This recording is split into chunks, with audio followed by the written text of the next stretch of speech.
Vous écoutez Passion littéraire avec Boubou Noader.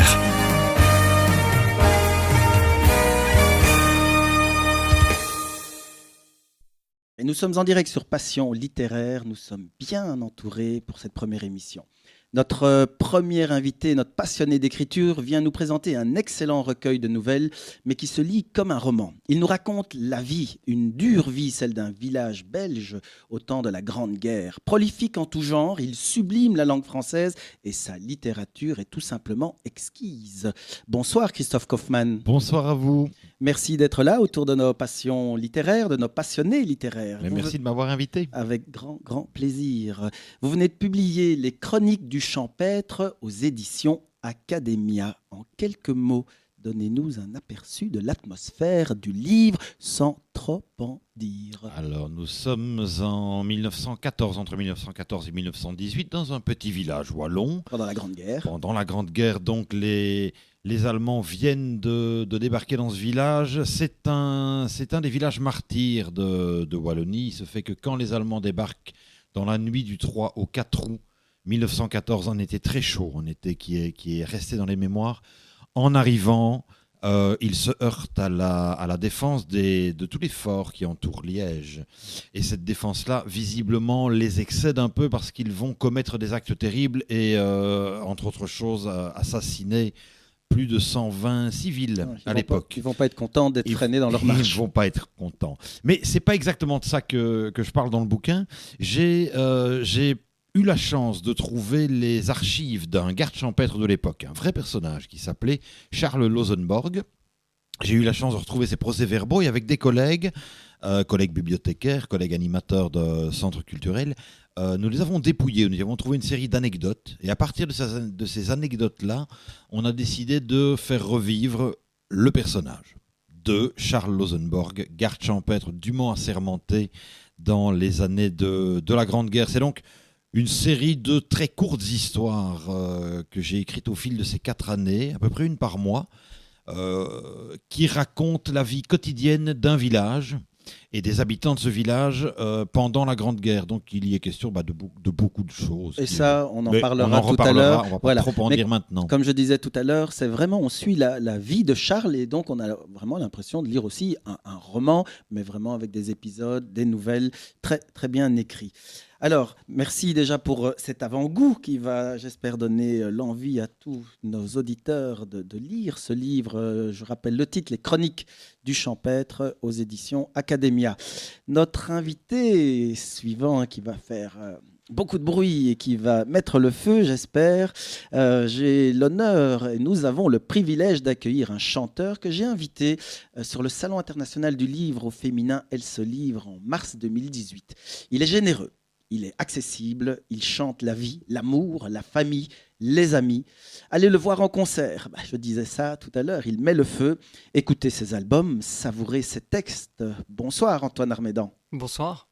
Bienvenue dans votre émission première Passion littéraire, de la pop avec vous, de la folk, du français, de l'écho. Déjà 2 albums. Oui, c'est bien ça. Le premier qui s'appelle Le Jardin des Nouveaux Jours et celui qui vient de sortir en avril dernier qui s'appelle Sous la Lune. Sous la Lune. On aura le plaisir d'écouter quelques extraits. Une tournée en ce moment ? Non, mais qui se prépare. Ah, très très bien. Très bonne nouvelle ça. Suivez Antoine Armédan sur sa page Facebook parce que ça vaut le détour, ça vaut la peine, le déplacement d'aller le voir en concert. Merci. Alors, pour ceux qui ne connaissent pas encore Antoine Armédan, c'est ceci.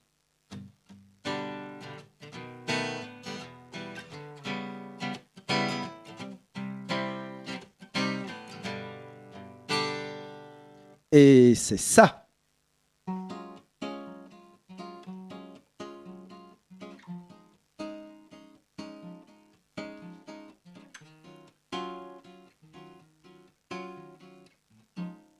Ou encore ceci.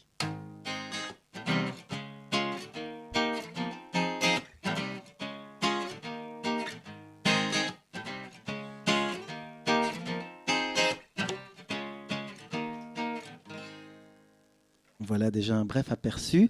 Et les aléas du direct font que cette partie devait être en 3e lieu et ma 2e belle partie vient enfin d'arriver. Elle est l'étoile qui brille le plus dans son monde. Enseignante, elle a le souci d'apprendre et de partager.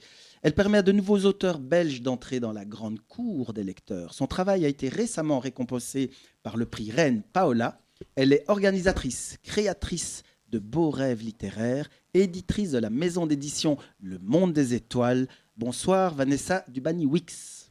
Bonsoir. Et bienvenue dans votre passion littéraire. Merci. En quelques mots, définissez-nous la passion littéraire qui vous anime. Alors c'est vaste comme sujet, mais je dirais que c'est avant tout l'imaginaire et s'évader. C'est vraiment ça qui a été le point de départ de mon travail, au niveau de l'écriture, mais également au niveau de l'édition. C'était vraiment ce que je voulais faire passer dans la maison d'édition, le rêve et l'imaginaire. Très très bien. Eh bien, j'espère que nous allons rêver tous ensemble pendant ces 2 heures d'émission. Nous revenons à Antoine Armédan. Ne boutons pas le plaisir. Et Antoine est prêt à nous envoyer quelques belles notes. Quel sera le morceau ? Eh ben, le single du dernier album qui s'appelle « Si je te disais ». Eh bien, on écoute avec grand plaisir et grande attention.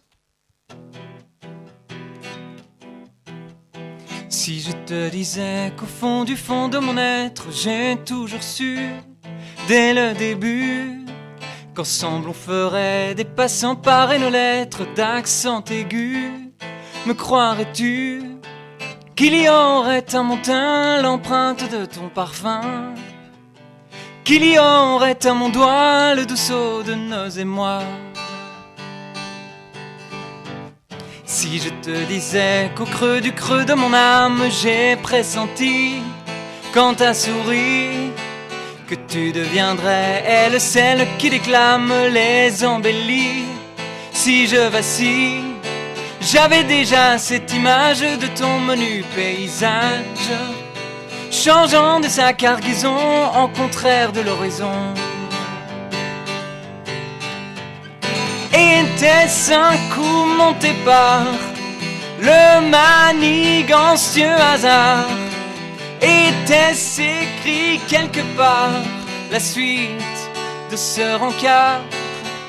Oh, si je te disais qu'autant de temps qu'une lune devint assez pour installer dans ma tête les envies de vie, belle brune à tes côtés, pour s'entêter, je me revois sous la pluie, la capuche en rêverie, à me dire que c'est toi l'hôte faite pour mon endroit.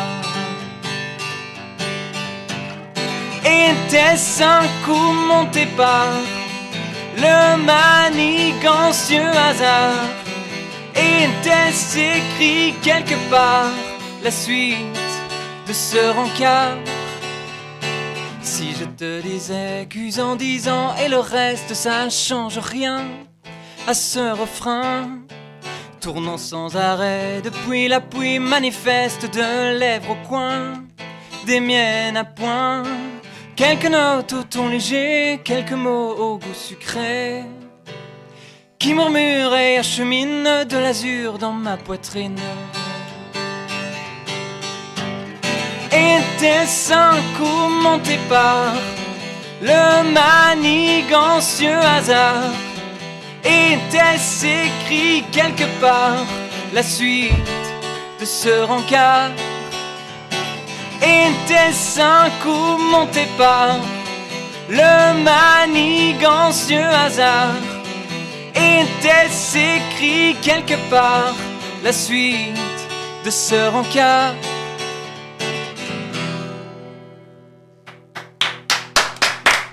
Merci beaucoup.